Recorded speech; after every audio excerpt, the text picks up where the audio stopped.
It's time now for Dog of the Week, which is brought to you by our friends at ESPN Bet. But before we pick this week's dog, let us first shamelessly pat ourselves on the back for our performance last week. I'm going to go with the Arizona Cardinals as my Dog of the Week. For my Dog of the Week, Yeah. I'm going with Erin. But I feel good about it because right when we started the show, I said they're a live dog. The underdog to me is the New England Patriots. Wow. They're my Dog of the Week. Alex. My Dog of the Week, give me the Broncos. I think Sean Payton is motivated to make sure this rookie quarterback works. I like the Cardinals, too. I'm going to go with them. Winning the game, I don't think so, but I think they cover. And mine is Denver, too. I like Bo Nix and Denver today in Seattle.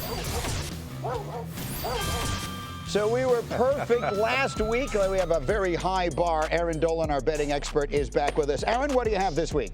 Yeah, no pressure whatsoever. We did great in week 1. What could go wrong this week? Here's a look at all the dogs that we have to choose from for today. Now, week 2 is known as overreaction week, which is why we've seen some significant line movement in some of these games. Most notably, the Bears and the Texans, Bengals and Chiefs, those lines opened at 3.5. Now, for my Dog of the Week, and bear with me here, we're going to go with the Saints, plus 6.5. I know I'm fading America's team here, but the Saints, they were good in week 1. They won by more than 30 points. So to be a dog in week 2, that's not really common. We've done that since 2012. But I do think that we don't want to overreact to how they looked in week 1. But for the Dallas Cowboys, that offense, they had 33 points. But keep in mind, kicker Brandon Aubrey accounted for 15 of those points, and the offense wasn't as good as it looked on paper. So give me all the smoke, fading America's team. Erin is on the Saints. Dog of the Week, Rex, who do you like? Well, it sounds like I should have been on the Saints because she's usually not wrong. But I'm going to take the Bengals. Why?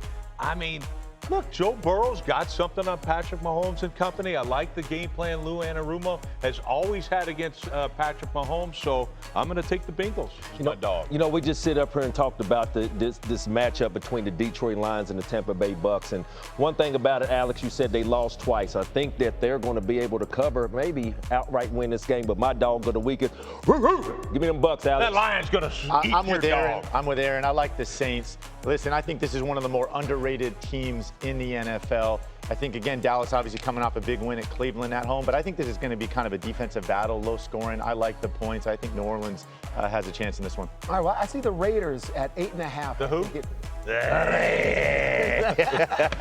I'm going to take the Raiders at Baltimore because it's week 2, and certain plays can happen still in defense and the kicking game. That block punts, kick returns. Can Crosby force one turnover that turns into points that makes it tighter than 8.5? I'm going to go with the Raiders. All right.